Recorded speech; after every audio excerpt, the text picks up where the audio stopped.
And Merry Christmas. Merry Christmas. Merry Christmas. Who have we got with us this week? Huh? We've got a few people. All right. Hello. They must be as bored as us. Yeah. Hence they're out here listening to NewsReal. Nothing going on. Nothing at all. Except That's not big up in our show there, Neil. well, except for a raging firestorm on Twitter, aka X. Is that what we want to start with today? Yeah. Why not? That's what Adam's here for. Yep. Adam's here for The raging discussion. to give us the lowdown on. People calling it the MAGA Civil War. Are we to tell from your shirt that you picked a side? I've picked my side a long time ago. a long time ago. Yeah. This wasn't supposed to happen. I don't know how this happened. Just, it was innocuous. Elon Musk and Vivek Ramaswamy came out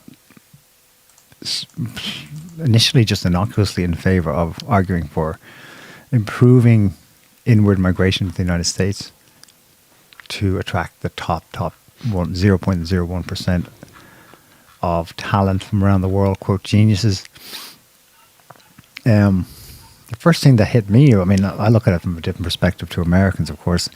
I'd be thinking of the empire situation, and his case for it was, we need to attract the top talent because we must beat China. I thought that, well, that's just delusional right off the bat. But of course, Americans didn't really focus on that. They were focused on this visa scheme that is used to bring the top tier people into the United States. Say it properly, quote unquote top tier. Quote unquote, because then what happened over the next 3 days is people started looking into the database of this H-1B visa scheme, and it's like, it's not top tier at all. Many examples are brought up of people in low paid jobs getting visas to come to the United States to work. And the obvious pushback from most people was, couldn't you get Americans to do those jobs? For which there was no answer. Instead, people were subject to bans, mockery, the F-bomb quite a number of times from Musk, and told they were racist. And it's like Facebook 2020 on X all of a sudden, at least on this issue. And Trump's contribution hasn't exactly been helpful. He finally spoke up yesterday, supposedly in comments made to the New York Post, saying, it's fine. I've got loads of people on H-1B visas. They work for me. Mm-hmm. What, doing high-tech computer stuff? No, I don't think so. He meant, of course, people working in his companies, Mar-a-Lago and so on. Cleaning the toilets. Yeah. So people shouldn't be surprised because this is how it's been for a long time in the United States. What I don't understand is Musk at the outset was clearly talking about something different to what people are digging up as evidence that he's wrong. Is it that people are shouting about two different things? The 0.001 versus the actually much larger numbers who come for not genius jobs but for menial jobs, thus taking place of American workers. As of today, it seems to have calmed down. Musk is much more conciliatory towards some of the critics about this visa scheme, but yeah, I think he's lost a lot of support. He certainly kicked off a lot of supporters from X. Do we want to look at their original posts that started this? Musk's or Vivek's? Well, I don't know. You were bringing up some questions there in what you're saying, though. I mean, we probably need to discuss some of the stuff you just said about the H1. I mean, pretty much everybody knows what the H1B visa is at this point, and what it's for, and why are people. I mean, you basically give a summary of the two sides, let's say. But we should probably just, if we're going to address anything, we should probably address the arguments for and against and what that is, you know. Yeah. Rather than just look at what was said already leading up to the actual debate, because like they're just the details, you know. But the meat of the actual matter is whether or not there's anything to actually. If there's anything to debate here, if there's anything, if there's a pro and for and against, basically, or if there's anything to this at all other than a bunch of X drama, because people like drama, first and foremost on X, they like to shout about things, you know. So is there anything actually to get worked up at here? Is somebody wrong? Is somebody right? We know the positions, like, you know. Yeah. You just outlined them, yeah. Oops. I don't have a. I'm not sure. I don't have a clear picture on it because I started looking up the types of visas that United States. You know that I've only heard of the J1 visa before. Mm-hmm. There's something like 53 different types. Mm-hmm. This is one. It's nowhere near the largest. There are other types of visas that bring in 1.5 and 2 million, or at least Those are. that's the number that have been issued in X number of years. however Well, long. that's the. I think that was on. There's BBC visas. I think it was the J1, J2. The Indian Express. When was that?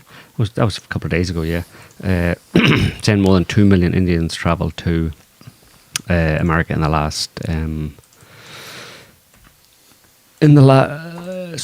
11 months. In the first 11 months of 2024, which is a 26% jump from last year. This is from India Times. I don't know, they're just throwing out. I suppose they have stats from India, right? But that's total amount of Indians traveling to the United States, I suppose.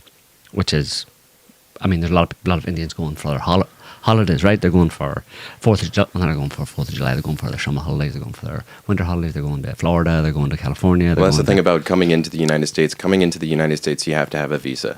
Right. Any foreigner coming to the United States Pretty has to much. have a visa. So they have to have enough visa types To get to enough- cover all Different cases. types of travel. Basically, what you're coming for. There's NATO visas, for example. If you're a NATO worker, you have to get a NATO visa. There's diplomatic visas. Yeah. So there's a lot of different visas, and probably most of these 2 million that are being touted here are probably, I don't know about most, but certainly probably most are visitor visas, holiday visas, basically, short-term visas. I think they call them non-immigration visas. So the actual numbers of people coming in year on year is hard. I don't know if anybody has the actual numbers, the actual official numbers of people coming into America to try and either stay in the country in one way or another, to actually stay in the country. Because it's complicated, because there's a lot of quote unquote legitimate reasons for people to come into the US.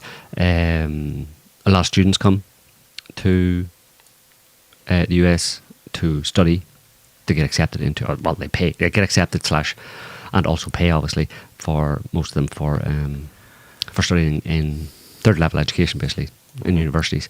But those people, most likely, if they're getting an education in an American university, most of those are actually going to stay in the country after their education. Probably they'll switch from their, I think it's F1 and, or not F1, F and some other letter, basically, which are student visas into the US. There's lots of different types of visas for different reasons.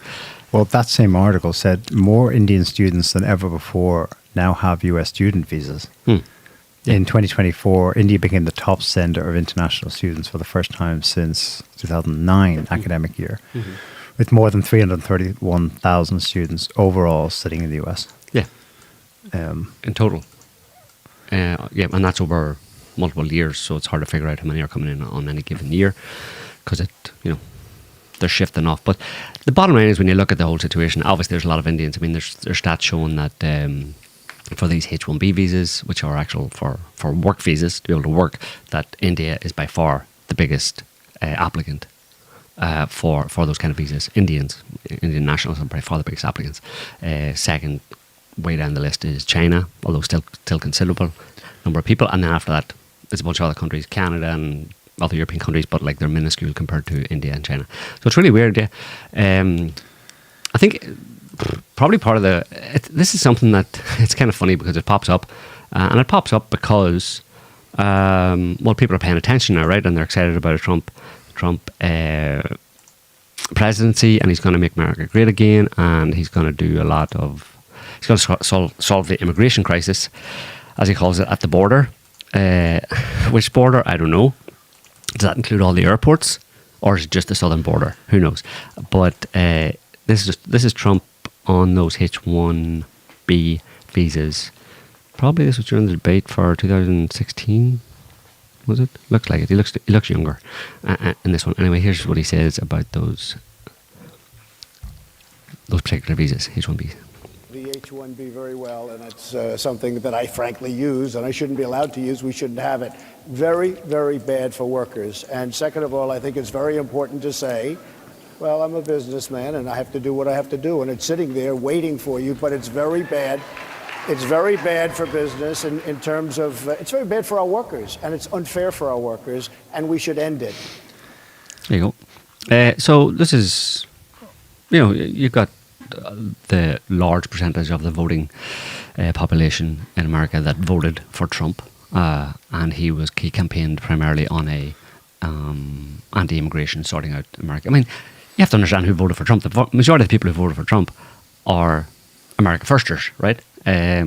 America for Americans. They're not inherently racist or anything, but I mean, you can't really, when you say America first and America for Americans first and foremost, it doesn't mean that you're racist. It just means that if it's going to be a competition, well then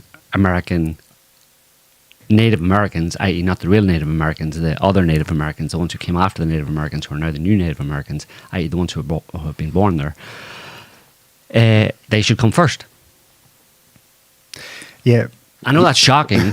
Yeah. That for any government to prioritise nationals as opposed to immigrants, but the people who are born and bred, and you get into ethnicities there as well. Not so much in America, because obviously a lot of America's a melting pot, and you've got a lot of different ethnicities in America. But Americans who are born and bred in America, they should be prioritised in terms of all government services, basically, and all government initiatives and policies. You should not be prioritising or favouring non-nationals. Well, that's pretty what simple. 80% of the engagement in the last 3 days has been about. I can't find decent stats that really back it up. It's all anecdotal, but this person with the story, this person with the story. The pushback is that the opposite is happening. There are perfectly competent people who are not. Instead, they're working in McDonald's with their PhD in math. Mm-hmm. Of course. They're pointing out. They're pointing out to Musk there's an inefficiency in the system. But you're making the case, it seemed, to augment, to actually carry on doing more of what's been the status quo. That MAGA was basically starting to stop. So since Trump said that, it seems the opposite's happened. There's been more inward migration. Well, it just hasn't stopped. But here's another thing: is it? There are a lot of people who are like, I don't understand why are people so upset about this? We're talking here about legal migration. I thought everyone was against illegal migration, and that was true. That and because there is a subtext here, which is they're against both. Well, it's the same thing, ultimately. Well, no, the illegal one is they're coming in over the borders and being flown to sanctuary cities. That's been the illegal thing. And Musk has been this is crazy. He goes to the border, visits with Trump and so on. He's 100%, this is nuts. We have to stop. And the figures are crazy, but I think it's even officially acknowledged 15 million people came that way in the 4 years of Biden, something like that. Something astronomical. Mm-hmm. But they're getting pushed back in what should be a nuanced debate about legal migration. People who have the paperwork, the visas, the airline ticket, the job, or the teaching position, or the course ready and waiting for them. The pushback on it from that perspective is that you're putting in people who are displacing American jobs, or people in America who have the skills and the capacity, but they've been looked over. Right. And so, like, this is also coming off of the fact that we know that DEI hiring has targeted white workers. As just an example, like, this has come out now so that we know that this has been happening for a while. So it's not just that, and it's not just that it's like, white Americans, but it's also Americans in general or more broadly. So it's a bit of both, where you have the illegal immigrants who are coming in and flooding the country and causing all kinds of issues, but then you also have legal immigrants who are being brought in, who really, like, the H-1B should be for someone who is stellar. Someone who is like... Is that what it was set up for?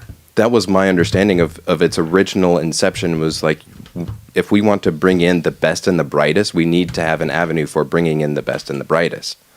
And so that's all well and good, and I think the majority of people are okay with that. It's like, bring in all the Nikola Teslas that we can, right? But Musk cited that specifically.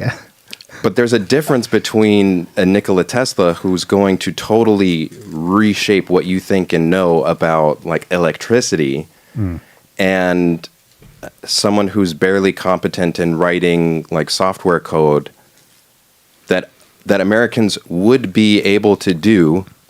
There's plenty of them, but the fact is that they can't compete with somebody who's going to be brought in for a subsistence wage.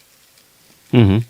And so of course they're going to be doing that and abusing that to the, because then it helps their bottom line in terms of, like, the companies who are doing this. Right. And that negatively affects the job prospects of native-born Americans who, have done everything right, and now they can't get a job because the company decided they were going to bring in some cheap Indians. And of, like, certain... people who you don't know this directly, I suppose, from personal experience, but people who work for these kind of companies. Yeah, there are companies that actually are set up as middlemen to bring in to sort out H-1B visas for Indians, particularly. Bring them in and do all the paperwork for them and get them into the country and get them into a job. So they're basically the middlemen between Indians with some level of education who would qualify for a H-1B visa under the current system and match them up with employers. Mm-hmm. One of them is Cognizant. I think Cognizant, you said? Cognizant is one of the, if not the biggest one in terms of the IT field. I saw that. Just bringing in gobs and gobs. Do you know that's an Indian company? Yes. The top 4 abusers of the H-1B system are Indian companies. Mm-hmm. So there's a double game going on there, where it's like the top abusers of the system are the ones rapidly bringing in more. Yeah, and I was explaining to Joe earlier that's part of their business model. It's not the only thing they do. They do other things as well. But one of the things that they do is that they will act as middlemen as a contract worker to bring in Indian contract workers. And the way that they do it, they have a contract where the person can't leave the job that they've been assigned to for X number of years. I think it's 2. Mm-hmm. And so then they are stuck, working for this company at this wage that is much lower than the national average. Mm-hmm. Right. Yeah. You've just explained what has become apparent, but only since Christmas Day. Until Christmas Day, I thought the MAGA migration issue was illegal mass migration. It turns out Vivek and Musk have stepped on a hornet's nest, and it's not just illegal mass migration. This isn't migration in that sense. This is MAGA. This is making America great again. This is America first. This is under the rubric of making of America first. Yes, and so Musk went ahead and blithely announced we want more, and so we want. And he got this pushback, and he was like, "What the hell? You're racist. You're all racist. I'm surrounded by. We need to get them out of the Republican Party, root and stem." And he had 80-90% of MAGA shouting at him. Well, it actually started off with because there's an AI guy or whatever that he hired that he wanted. What's his name? He appointed a guy to oversee AI development of AI or whatever, and he made the comment about that there should be a lot more H1Bs, and that's what set people off. And then Musk defended him. Musk got in, and Vivek Ramaswamy got in, and all that kind of stuff. Because it's not MAGA. It's not America first. You know? Plain and simple. Plain and simple. It's not America first. It's not complicated. It's not America first. That's what he campaigned on. That's what he promised. Yeah. This isn't... Well, it's not their understanding of what Musk thought MAGA, and Vivek articulated very well in his long post, MAGA was to maintain American hegemony and to beat China, quote unquote. Musk then followed up. When he was starting to get irate, he was following up. People were saying to him, well, why didn't you just, if we're dumber than the top tier Indians or wherever else they're coming from, why don't you educate us? He's like, no, short-term net loss. He started speaking like a droid or something. Short-term net loss, too expensive, too costly. If you have to set up schools to do it, you've already lost. Mm-hmm. We need winners, and we need winners now. Mm-hmm. In they come. And that's where he began to sort of break down and increasingly get super hostile to the point where he's declaring war on. Well, you can't. People. Yeah, but I mean, the MAGAs, people who voted for Trump are paying attention, basically. You know, yes. They don't trust anybody, and they're paying attention. This is from like 2000. This is like a bit more than a year ago. I don't know if he said it around this time, but sometime around this time, Vivek Ramaswamy said he wants to end the H-1B visa program. He used it 29 times, whatever he said. So did Trump. GOP candidate Ramaswamy has vowed to gut the system for H-1B temporary worker visas if he wins. Have you seen his the White House? People have been posting that to him. Have you seen his replies to it? He says that's exactly what I've been saying. We need to not end it. We need to streamline it and improve it. He said he said gut, but he's hearing that and going, yes, that's exactly what I've been saying for all these years. We need to streamline it and improve it and remove. I know, but he's lying. This is why no one trusts him anymore, because he's pretending that this is consistent. His old view, gut, end, with his new one, streamline and improve. There's been a switcheroo, and the MAGA people are right. But the thing is, people, I mean, you have to be a super noob to politics to be surprised about this. About election promises being broken. Hello? I know. They thought this one was different. They thought this one was different. You know, when you leverage the population to vote for you in an election by telling them lots of things and talking, using a lot of hyperbole, and we're going to get this done and Trump's going to do everything on the first day, right? The very first day, it's all going to be done. And people, I suppose, they believe that, they get behind that, they get excited, but they have to keep in the back of their minds that that's all hyperbole. It's not obviously going to work out that way. You might get some version of it, but you're not going to get it exactly as it is. So when Ramaswamy says he's going to gut it and using that kind of strong language, he's doing that to get voters to support him and Trump. And then whenever you get into power, okay, now we'll start talking in more moderate terms, what we really mean. And people are like, oh my God, they're betraying us. It's like, really? What planet do you live on? Like, you know, I mean, have you really? Come on, seriously, hello? But it's just fun to watch people have that realization in a sense, and but I don't think it's that big of a deal in a sense. As long as they claim they're going to do something about it, going to, reduce it, and what was that in response to that long post that you were referencing just there with the by Ramaswamy. No, by Robert Sterling. Musk. Somebody dug into it. I have it here, and Musk replied, and he's this is today, so Sunday 29. He's much more conciliatory. Yeah, so a long thread by a guy called Robert Sterling. He dug into he said he downloaded a bunch of data, 5 years of H1B data.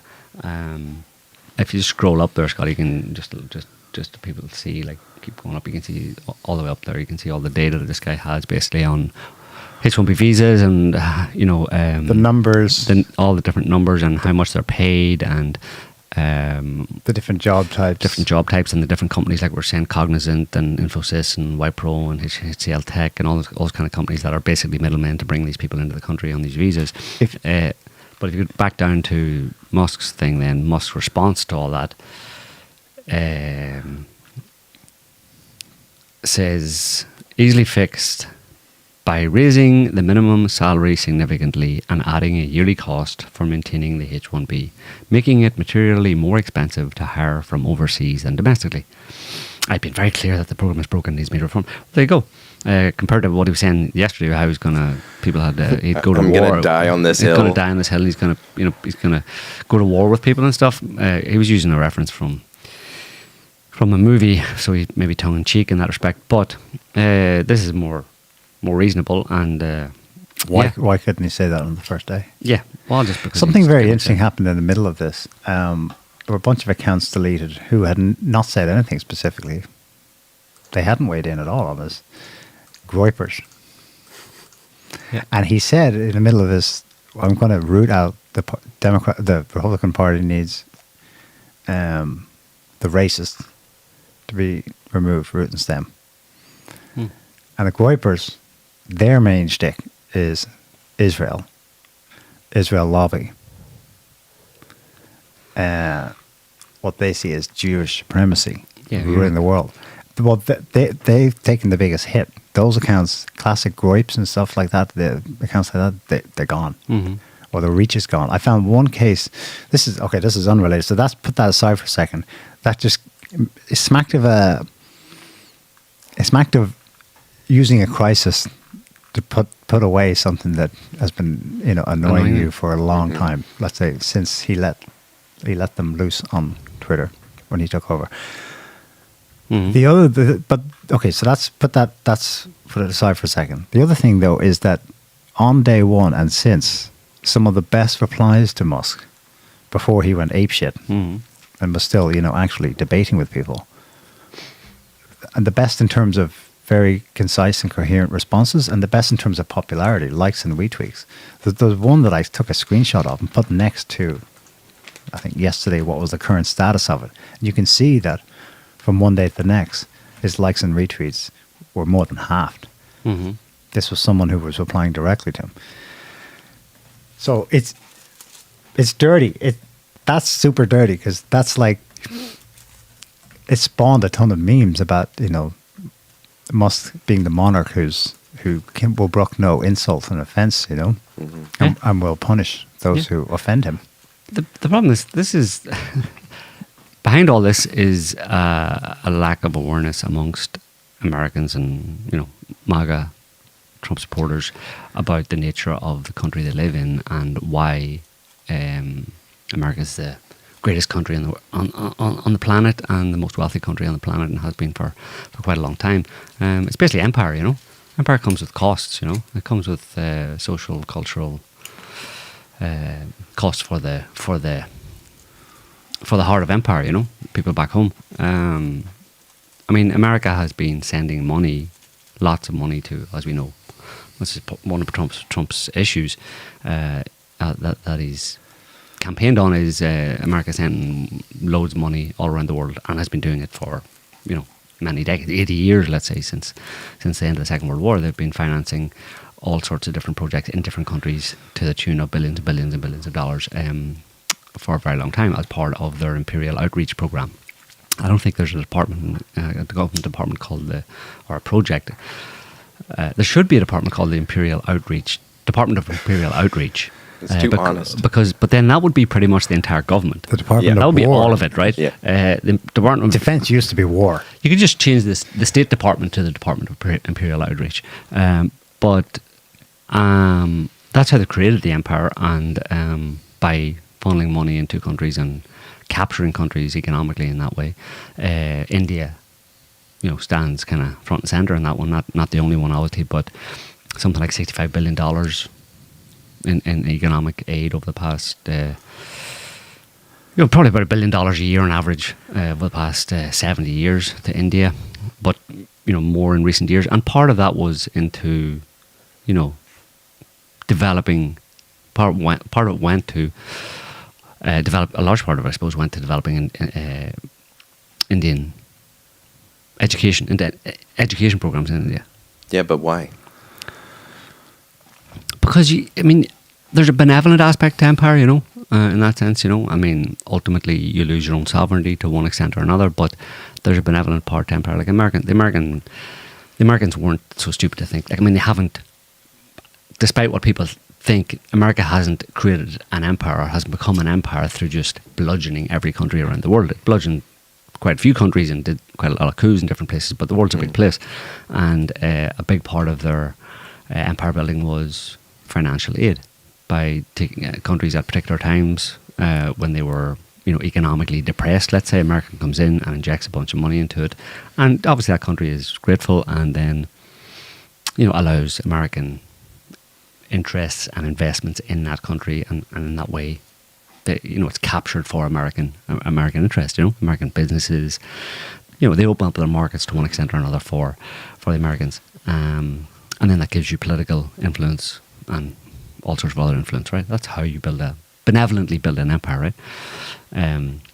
As long as the client state then never decides that it wants some kind of independence, which they generally do as they grow and become more independent economically and stuff. They'll say, well, we don't really need so much of your influence anymore, your help anymore, so let's kind of try and break away. And America's like, no.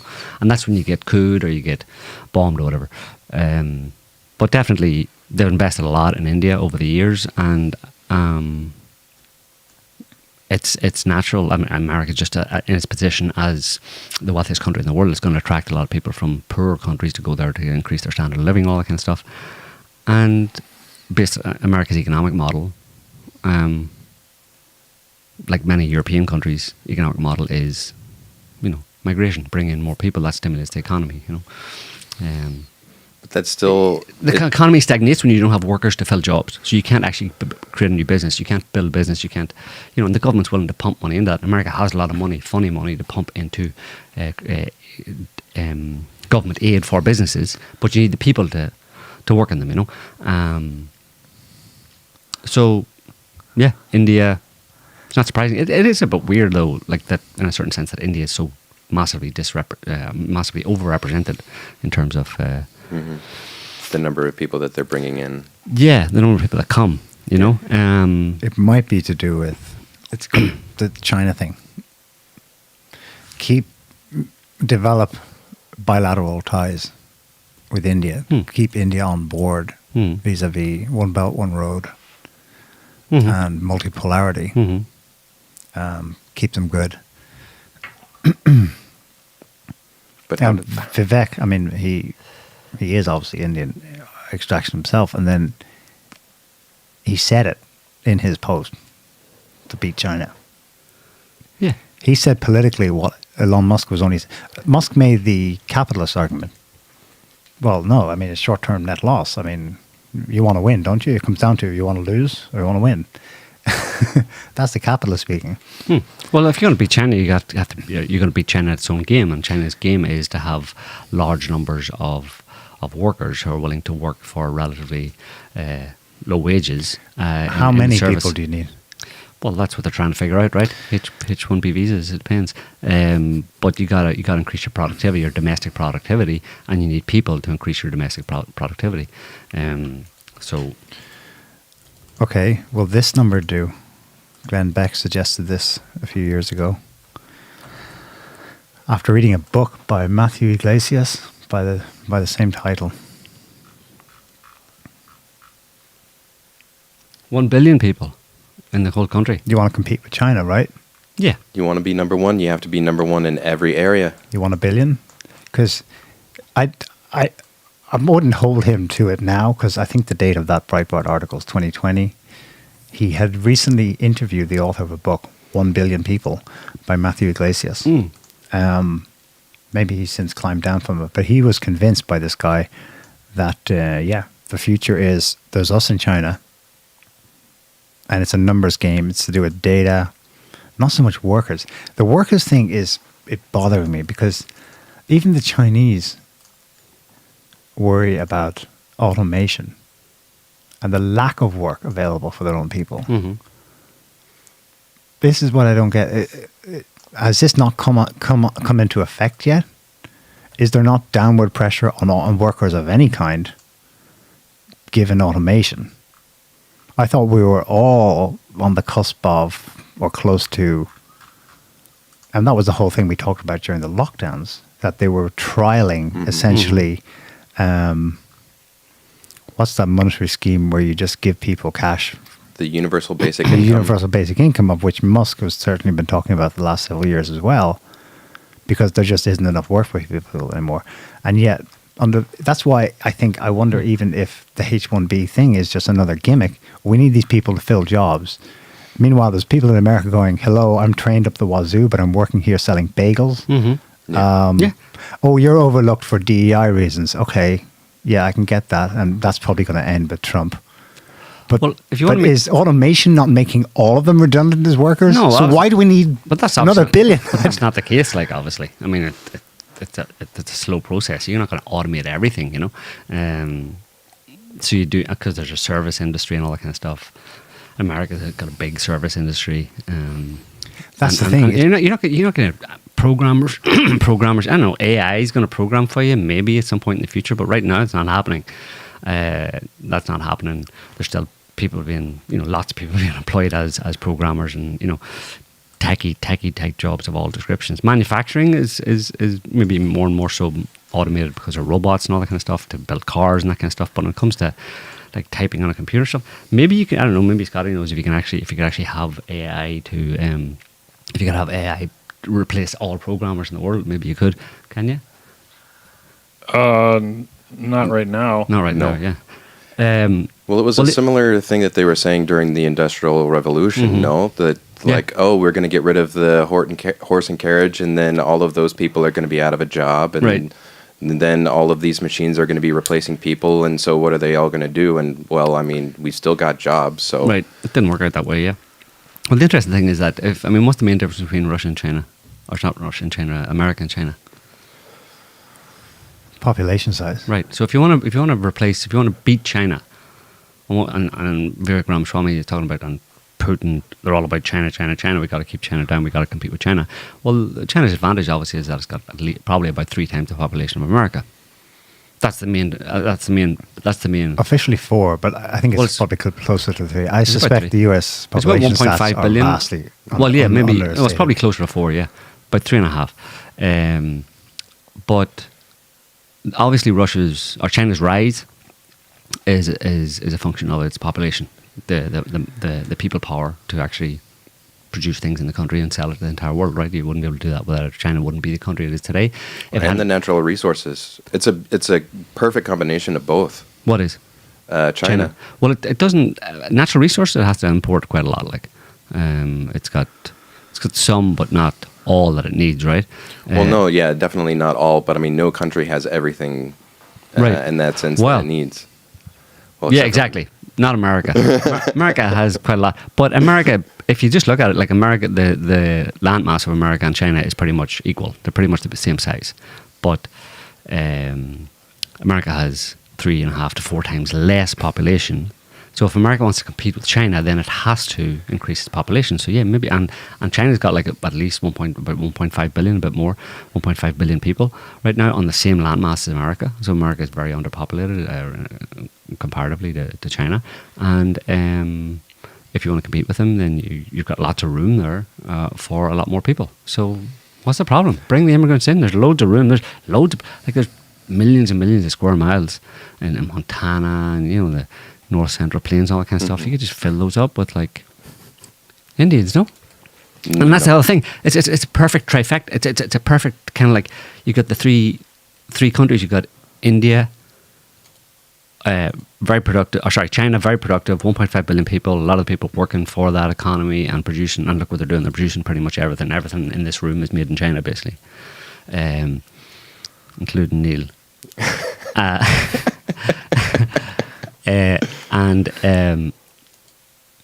So they've got the population to produce all that. India, smaller country, but more people actually than China right now. Yeah. It's surpassed China in terms of population. And you have America who wants to compete with the rest of the world, especially in terms of Trump's new, make America great again, America first. That means making America first, or continuing to make America first among nations, continuing to ensure its position as first among nations in the world, but in the context of his policy of not changing the policy from imperial outreach and wasting a lot of money on military adventures and loads of unnecessary aid to all these other countries, like basically, being the charity for the world, basically, for all these other countries, keeping these client countries aligned with America by sending money to them and putting bases on the country, and military bases in their countries and all that kind of stuff. Change that around to a more protectionist perspective, but not protectionist, literally extremely, but rather competing more on the world stage in a more equitable fashion, using the art of the deal and lots of tariffs. But to do that, we need more people. We need to build up the American economy. We need to make it far more competitive. And if we're going to compete with China, the American economy has to become much more competitive. And frankly, we don't have the people. So bring in all the Indians, because India's got 1.5 billion people, 1.7 billion people or something like that. And a lot of them are just... They're wasting. They're just living in shacks and shanty towns doing nothing. Put those people into American-funded education camps, not camps, education schools. American-funded I'm telling you, American-funded education programs in India. Bring them up to a certain level. Bring them in on H-1B visas into America, where they'll finish their education, like finishing school, learn in the nice posh English type, and become Americans, like take Elon some Musk. elocution, and they'll become like Vivek. It'll just be a whole country, like about 50% of the country will be like Vivek Ramaswamy's, running all of the country, making America great again. So here's the problem on the world stage. Here's the problem: if that is MAGA, that's not what 90% of MAGA voted for. But they don't understand.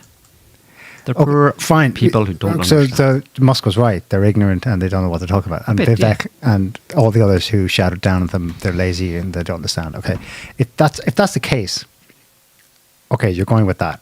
The problem is, you're never going to make America great again in any form, because it's literally the opposite of why people got on the MAGA train. This episode has shown for me crystal clear what you said about Brexit in 2016. It wasn't the issue of EU, not EU. Do we like Europe?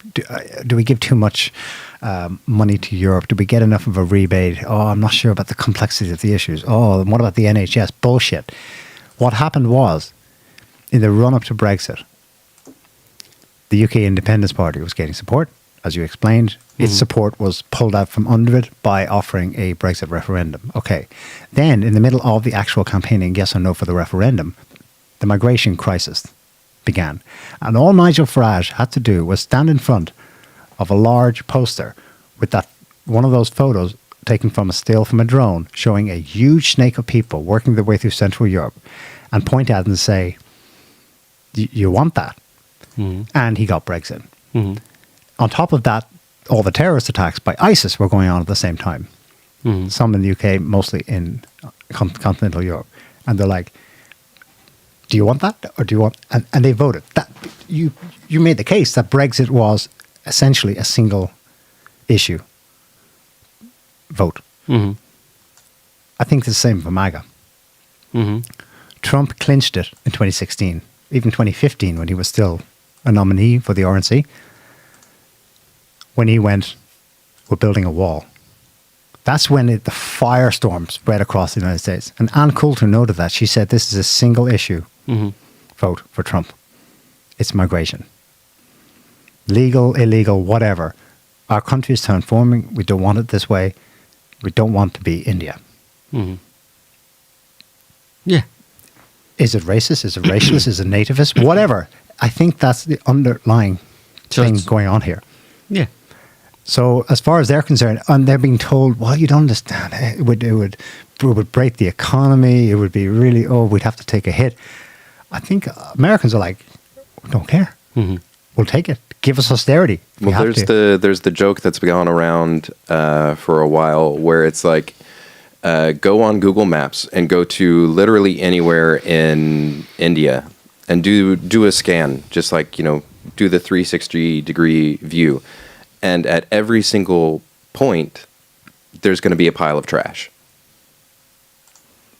It's been a meme for a while, and there was people. Why? Because of the Indians. Well, I mean that's an open question, like as to why there's so much trash, but there's trash in America. Well, yeah, but it's not on every single street. Corner. Not yet. But if you bring in like 1 billion Indians, not 1 billion, about 500 million. Oh, 500 million. Okay. Okay, that's okay then. But look, India got singled out, and that was whatever. Okay, maybe it's a reflection of this specific visa issue that a lot of them were Indians. Okay, but you've seen it yourself over the last 8 years. This thing is being repeated a lot on social media. Mm. Import the third world, become the third world. And what's just happened, I think, is that that's gone from being fringy Bigger. to a large percentage of the US population. A large percentage. I don't know how many people engage in debates on Twitter. I think it's a symptom of how many people are like, shut it all down. Mm-hmm.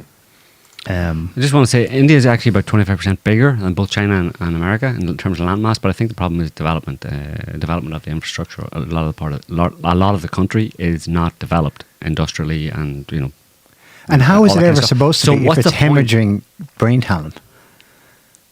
Why don't they make India great again? That kind of thing. Because they don't have the resources. China didn't do this. I know, but many Chinese did go to the United States, but not in the millions. Maybe a lot of Indians just aren't that way inclined at the moment. They don't have that industrial attitude. A lot of them aren't, right? So it'll take too long. And anyway, America's saying right now, like send your best one. We'll bring the best one, the best of them over here, and they'll send money back home as they do, right? So that's good enough, right? And America will benefit from it. And America's in a position to be able to do that, and screw India. I mean, India is not going to use it's not going to develop itself like in the way that China is. China has done over the past 20 years anytime soon. Well, maybe it could in the next 20 years, but it would take a lot of... I don't know enough about India, but I don't think... My impression is that India, just for various different reasons, isn't in a position to do with its country, landmass and population, what China has done. So the next best thing is ship them over to America or have American companies offshore to India, right? Which isn't good either. You shouldn't be offshoring, right? Anyway, but Trump's going to fix it all. That's all I'm saying. Do you think he will? No. This is delusional. I think this is a disaster. And if Trump, I'll tell you what Trump's he's watching what's happening on X. But did you notice? The thing about Canada and Panama and the Panama Canal. This is related. Absolutely.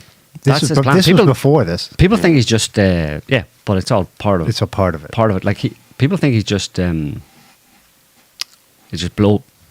Trumpy blowhard, right? Like I'm gonna turn Canada into the next state of the US, and I'm gonna take the Panama Canal because we built it and we own it and we want it back. And Greenland, we want you too. Gonna have some of that. But look at that picture. This is Trump's vision for New America. I mean, the red line should go a bit further into Greenland, but that's pretty much it there. This is the New America, right? It's going to incorporate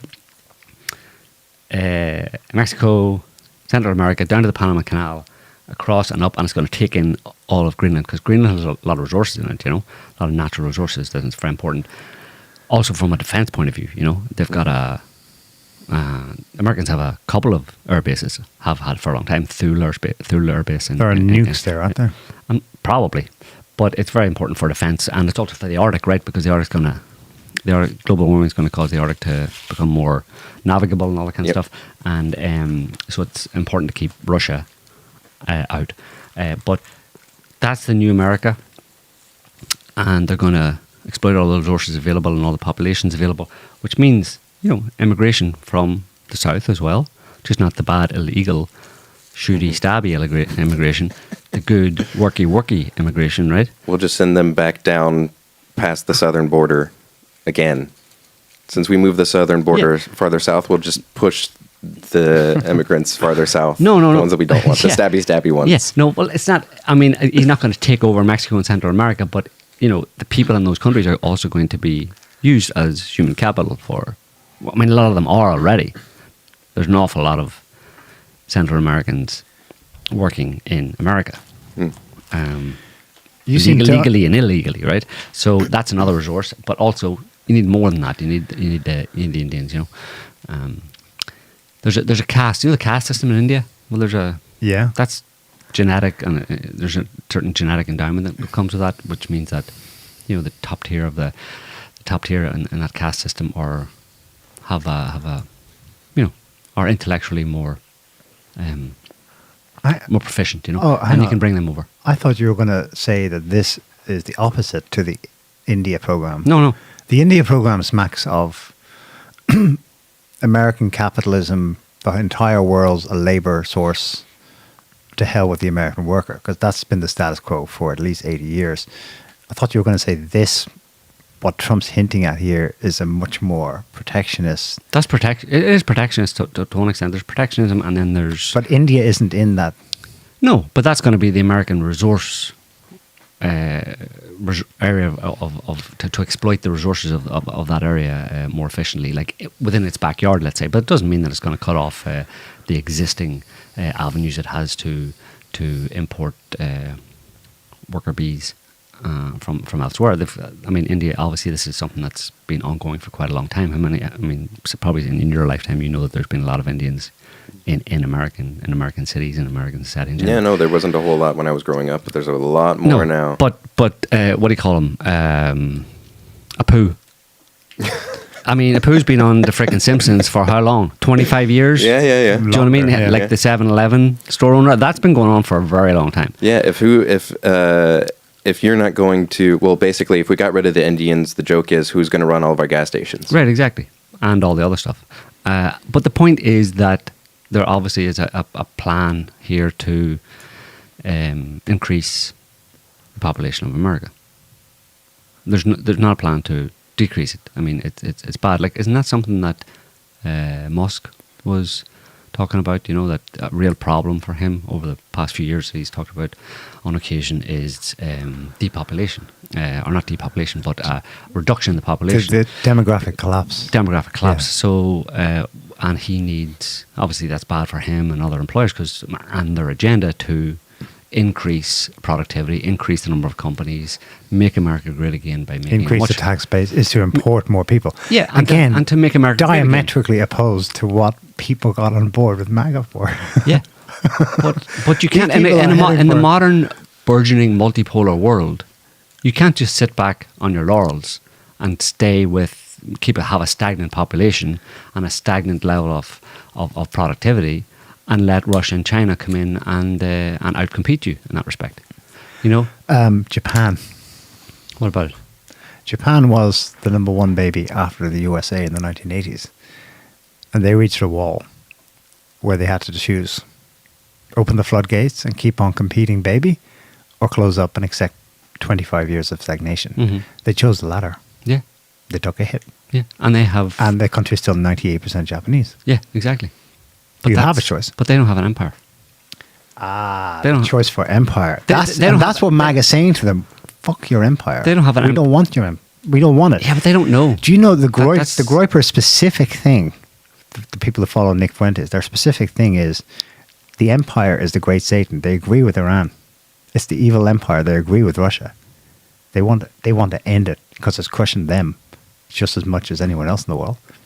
Yeah. They literally see it the same way. And those people were a fringe, but this week they became much bigger than But Trump's fringe. going to do that. Trump's is going to some extent, end empire and excesses of the neoliberal empire project that has been going on since before 9/11 under the neocons and the establishment. Basically, he's going to reel that in. But the American empire that they built has provided Americans with the standard of living that Americans have become accustomed to. These same Groyper Americans who complain about it, they want it to go away. Well, okay, are you willing to start living like the Indians then? Does Nick Fuentes want to have to go outside and shit in a toilet, or maybe just shit in the street because there's no inside toilet? Is that, think hard about whether he wants to dismantle so Trump's going, okay, listen, there's maybe a middle road.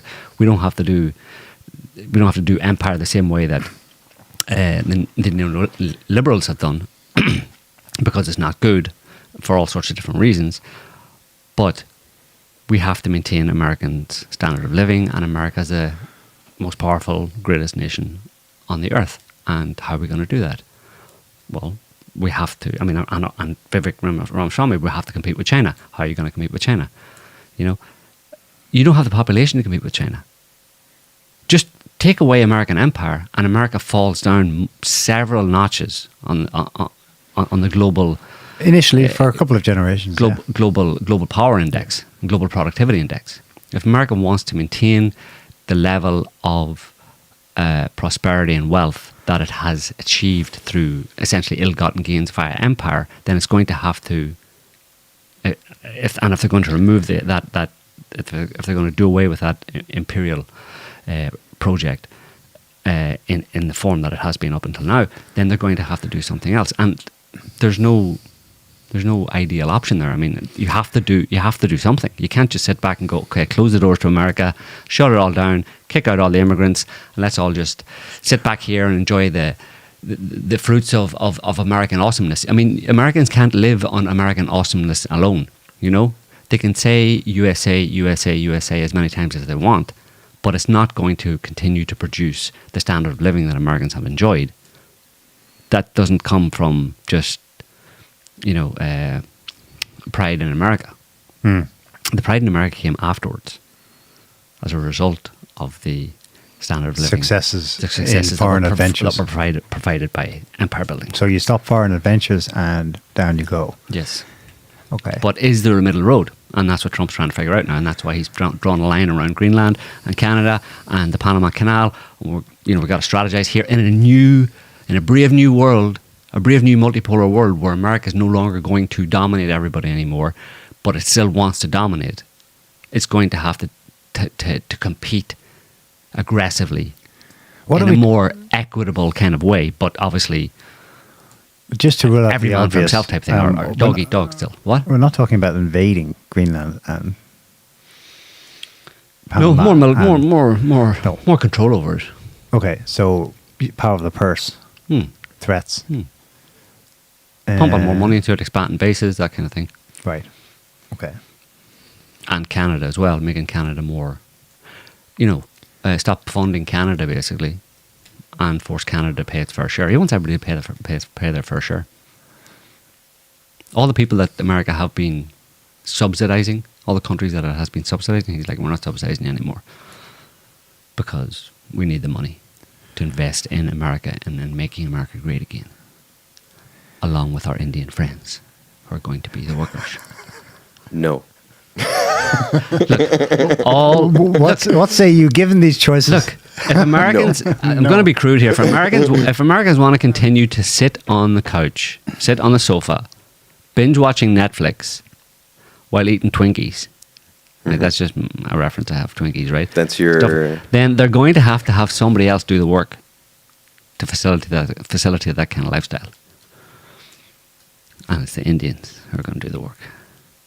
So they will be our slaves. Would you be happy if they were your slaves?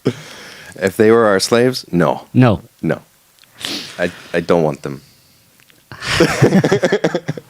Well, you got to have somebody.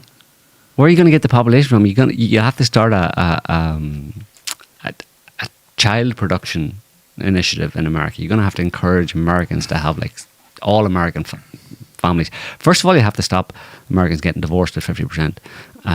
50% rate. You're going to have to deal with the family dynamics there and keep couples together, and then you're going to have to encourage them all to have 6 children each. Yeah. So basically, what you're saying is it's impossible. It is impossible. I don't know. No, it's hosed. Well, it's impossible for it to have it the way what you want. The extreme MAGA vision is that's not the world we live in.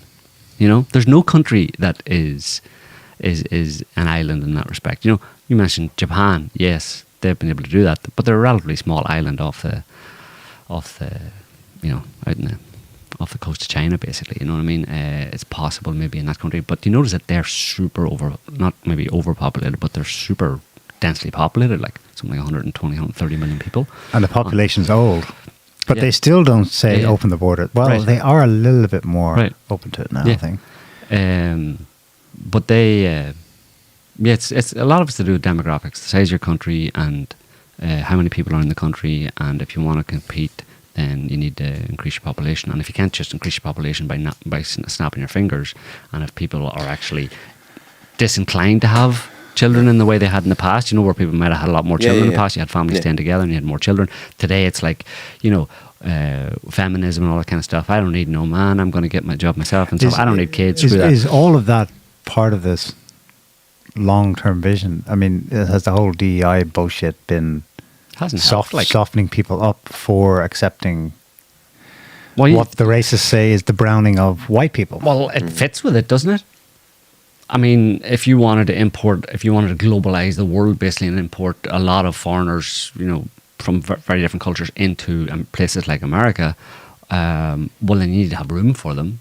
So you don't want a flourishing, abundant native population. You don't want stay-at-home moms looking after 6 kids, in every single house in every single town, because then that way you've got, if you had significant population growth in any country, you wouldn't necessarily need that. You know what I mean? You'd be churning out the babies to work in the factories and to stimulate the economy and create new businesses and all that kind of stuff in that way. So it's definitely the whole kind of like woke feminist. I don't need no man. Screw marriage. It's slavery. It's hasn't helped in terms of that's what I was saying Musk was talking about, like in terms of the stagnation of population growth. So the UK has twice as many. Well, we could argue and say that maybe the UK has far more people on its little island than is officially reported, but they haven't seemed to have benefited really in terms of becoming a manufacturing powerhouse and stimulating the economy to be this booming thing. So when people say oh, we just bring in immigrants and then magic happens, where's the magic? Because it doesn't seem like it's going well for them.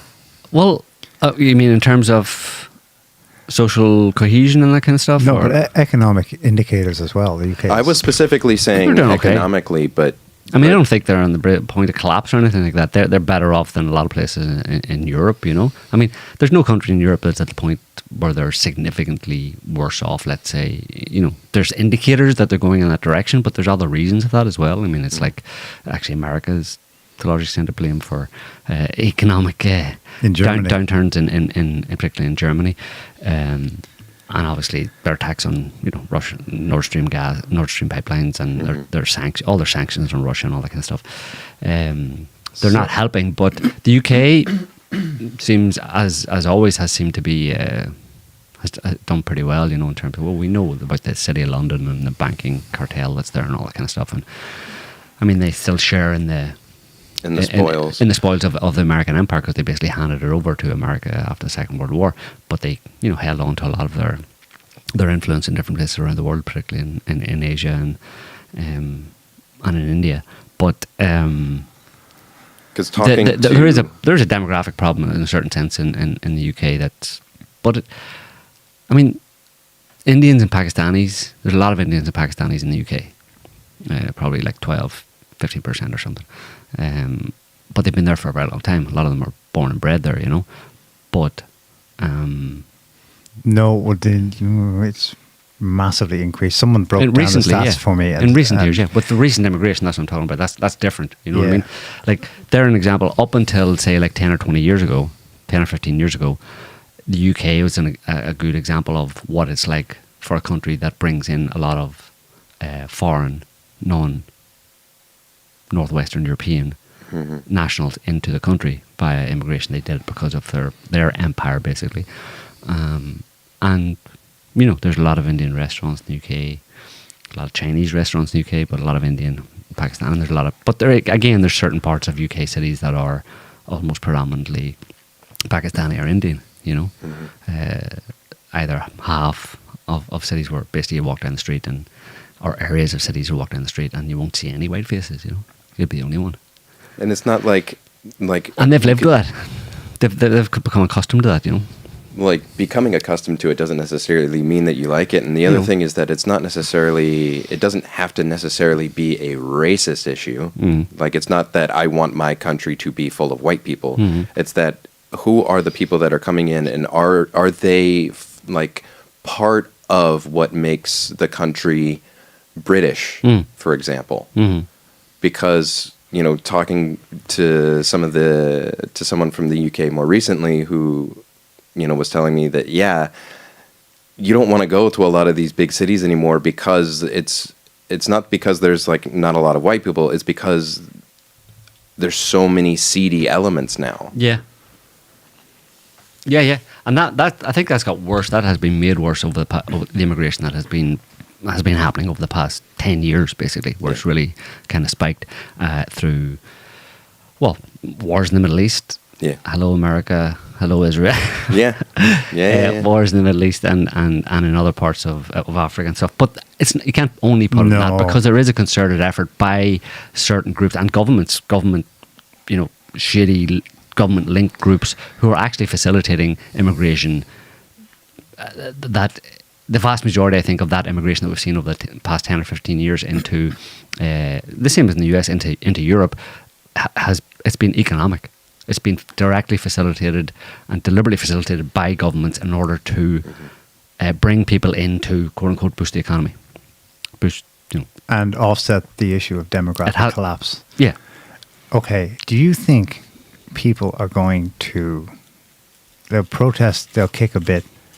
Do you really think they're going to accept this? Given slowly, the AfD is now top polling party in Germany. Obviously, Trump was re-elected.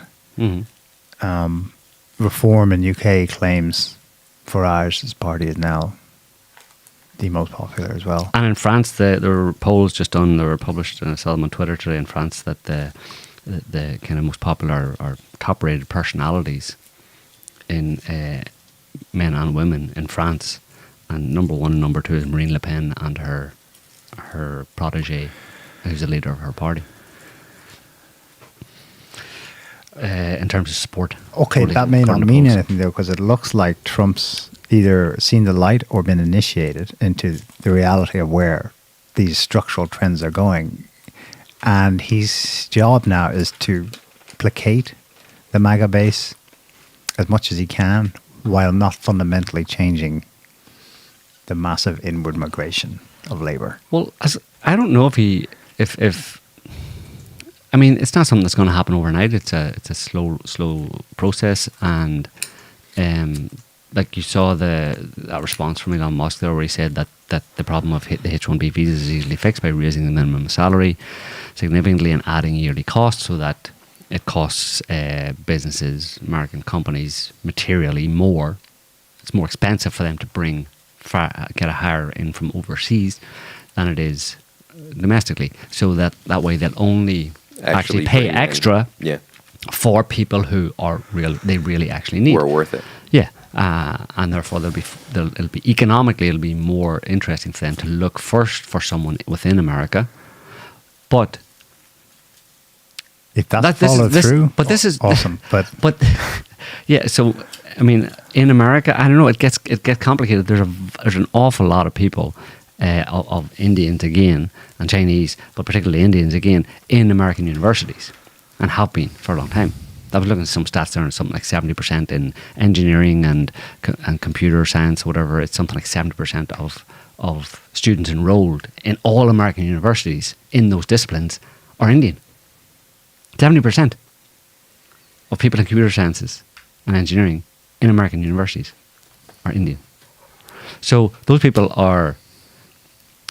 You know, and what happens then is what's a native American, or what's a born and bred American? Well, you know what a born and bred American is, but is it someone who's legally in the country, Where do you? Is it just people who are coming in shipped in via these via these middlemen on H-1B visas, Smugglers. or is They're it smugglers. Call them someone so. who has come into America at the age of 17 or 18, paid and enrolled in an American university, done a course in an American university, during that time got married, had a kid. Now the kid is now an American citizen. They maybe quickly get green cards. He comes out of university with a degree. Is he okay to hire? No, we began asking, is he American? Well, Musk. Well, put domestically. his- He's saying domestically. So would that person, that profile, be different? Would they be called a hire from overseas? Or would you be hiring domestically Right. if you hire that person? Someone who's been educated in an American university, is now married in America, and their children are American. Is that domestic? Legally, you've got around it, and they're now American. Well, a lot of that is happening. That's what's going on. Musk himself, I mean, I don't know if he was on a K-bender or something, but at one point he's shouting back and saying, listen here, I wouldn't have brought X, SpaceX, Tesla. And all my other stuff. I'm here by choice Yeah. because I choose to be in America, i.e. for financial, economic reasons. That's basically said that's all your uses to me. Not because I'm an American. Well, he's not American, fundamentally.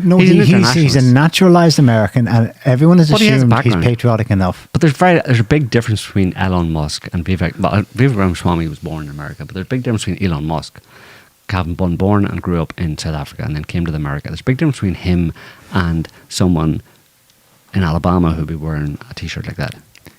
In terms of their worldview, Of Yeah. course. And in that sense, this Musk what clashed. Musk is an internationalist because he literally comes from a different country, quite far away, and he has contacts around the world and all that kind of stuff. And he sees the world as a big. I mean, so does Trump. I don't know to what extent Trump sees it that way, but definitely Musk and Vivek Ramaswamy and all these other people in Trump's. Well, not all of them, but quite a few of them. The ones that are speaking out on this issue on Twitter are clearly their mindset, their perspective is globalist. And I don't mean globalist in the Alex Jones sense. I mean, they simply they operate in the world as a whole, Yeah, no. and they have friends.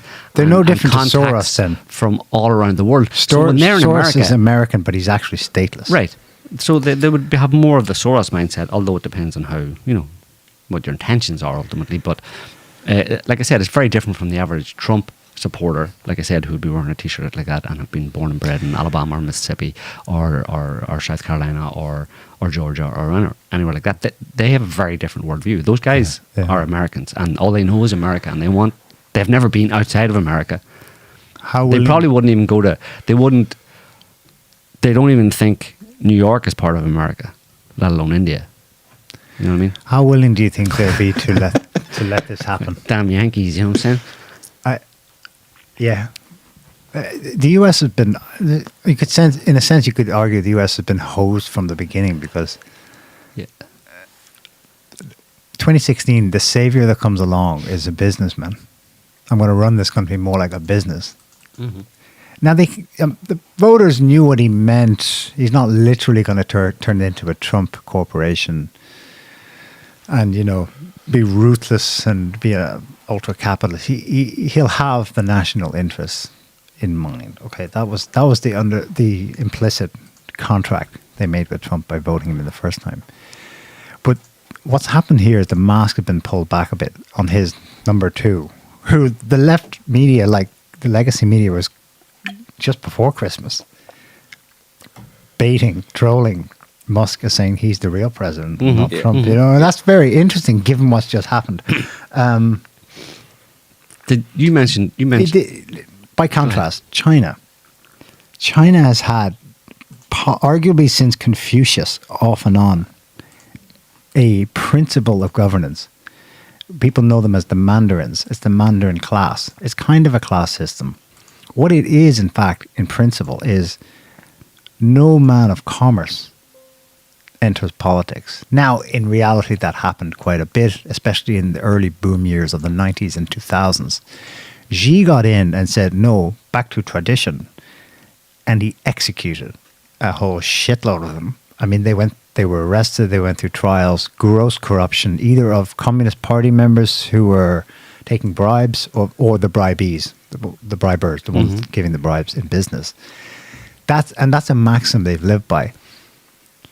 A Mandarin become a kind of a, not derogatory, but Pejorative, yeah. a pejorative. That's the word. It actually was something specific. The political governance class or caste was trained for that, and that alone. Public service was the highest ideal. It didn't always work. It became corrupt and so on, and regimes fell and so on. But that was something they kept returning to. It goes back to Confucius. The US is completely the opposite. It's almost ruled by mercantilism. He who's richest, he who profits most, has most to give. Trickle down economics. He hires the most people, therefore he's most responsible for most workers. If he's not Henry Ford, then he's Donald Trump or Bill Gates or George Soros. Oligarchy. It's ruled by oligarchy, which is what that kind of, and that really does go back to its inception, where in the days of the revolution, part of the reason for the revolution was the mercantilist system that was being imposed upon them by the Brits, and so they revolted against that. And then during the founding of America, when they actually had the Articles of Confederation, and then up until the Constitution, there was a fight where people who were once champions of liberty then saw the ways that they could benefit from the mercantilist system, and they were like, well, maybe it's not so bad if we're the ones benefiting. And there was a whole battle there between how things would go forward, because it wasn't set in stone yet. It was still very much like in its infancy and trying to figure it out its own way, and did in fact adopt a more mercantilist system than the Articles of Confederation allowed for, and that's how we ended up with the Constitution, and then so on and so forth until Lincoln, who then made it even worse, and it's just grown from there. FDR as another example. FDR made it more so. Yeah. It's funny because he's gone down in history as like the creator of the welfare state, i.e. man of the left. That's what he means. Oh, okay, right. Okay. No, You're talking about I'm thinking of capital, and if it's capital labor, that the US has always been so pro-capitalism, which, really dug into during the Cold War to beat the USSR. It's now so far into that Elon Musk can actually shout back and down at Americans on Twitter saying, of course I should be free to hire from wherever I want in the world. And they're saying, no, we have borders. You're supposed to look after us first. Yeah. We're Americans. He's like, no, I'm an American too. Oh, he says, he didn't even say that. I wish he had. He should have. I'm in But America. his point was, he actually said, I'm in America. Therefore, I have the liberty. I am at liberty to raise labor wherever the hell I want. The whole world is my oyster. Yeah. That's distortion of liberty. Liberty, freedom for who to do what. Yeah, That's there's a problem. I mean, I think the problem is, I mean, it's not whether or not what's right or wrong. I mean, you can sympathize with the pure MAGA types who want America first, close the borders, let's just, keep it homogenous, let's keep the population kind of like American, let's stop the rot type thing and go back to traditional American values and whatever. But it's it's kind of an oversimplistic view in that sense, or at least in terms of the world that we live in today and where the world is going. You know what I mean? We live in a globalized world. Nobody can turn around and close their doors, you know what I mean? So working it out from there and how much you take in is going to be the question. There's no option to shut your doors, like in the way that a lot of the MAGA supporters would like, especially, like I said, in the way that the world is changing. Because Musk and Trump and stuff would look at it and say, look, we're fighting for the survival of America. It's not going to be the America that everybody loves, or America. It's not going to be the America that lots of pure America firsters would like to see. It's not going to be their ideal, But, well, that's the reality. You can't have it that way, basically, because otherwise America will go down the tubes. We need to compete on the global stage in a globalized world. And it's already a done deal in that sense. It's already, all the structures are already in place. Yeah, it takes so like Musk said, I'm in America. He's not an American, so he doesn't have that same kind of impetus to hire Americans for the sake of the social good, for the social good of America and Americans. Like, he doesn't have that.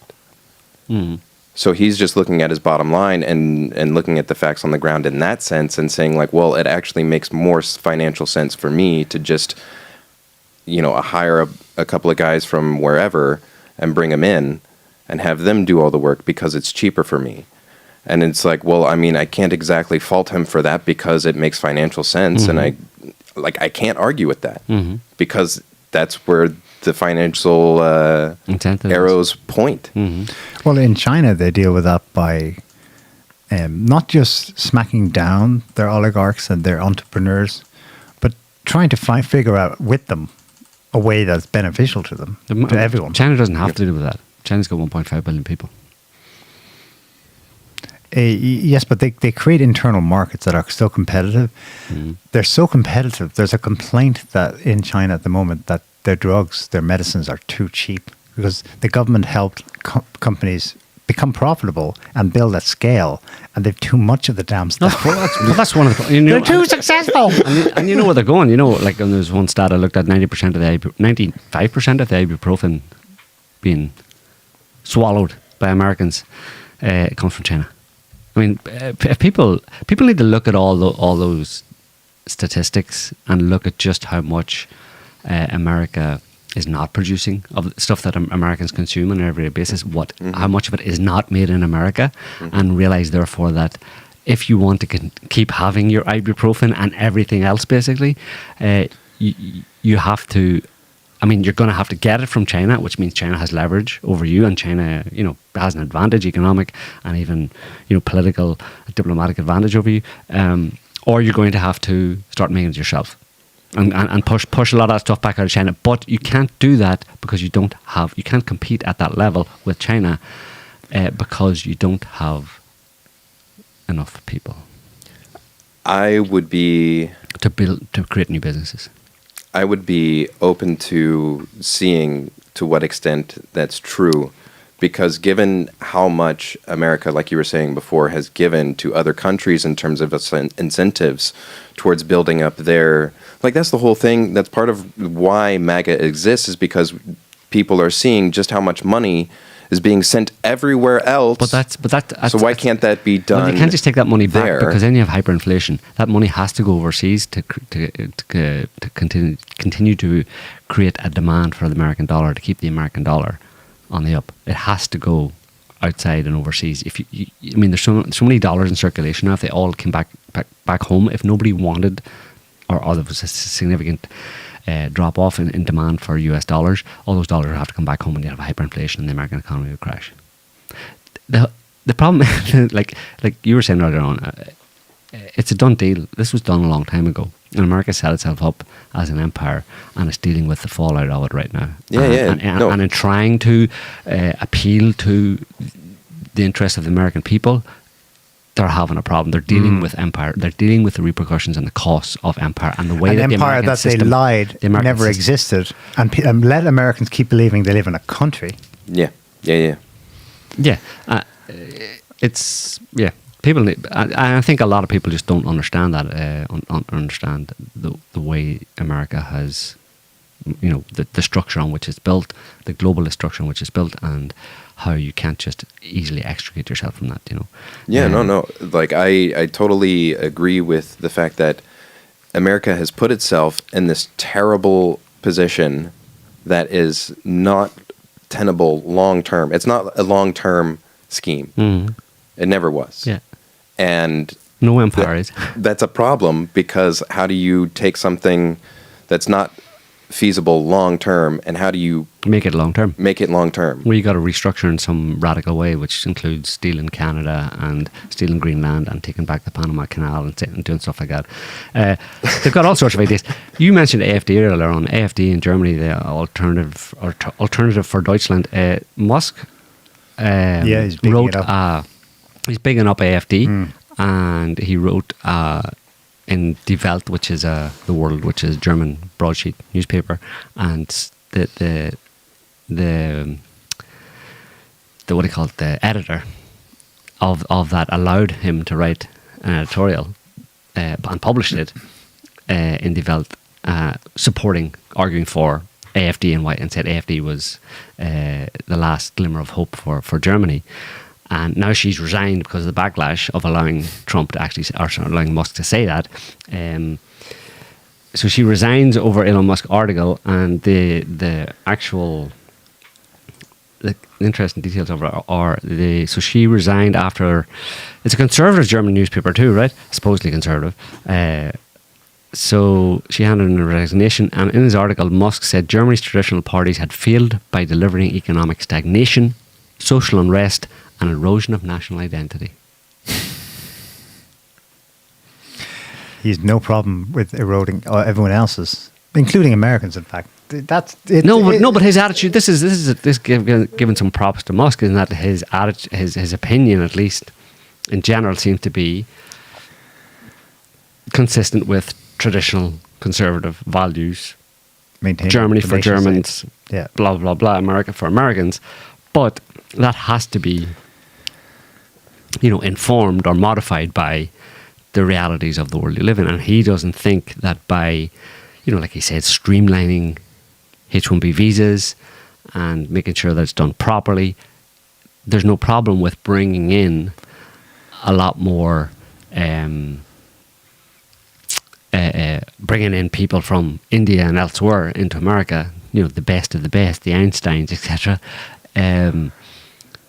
He doesn't see that to be in conflict with the idea of having a national identity, that those people will become Americanized. Mm-hmm.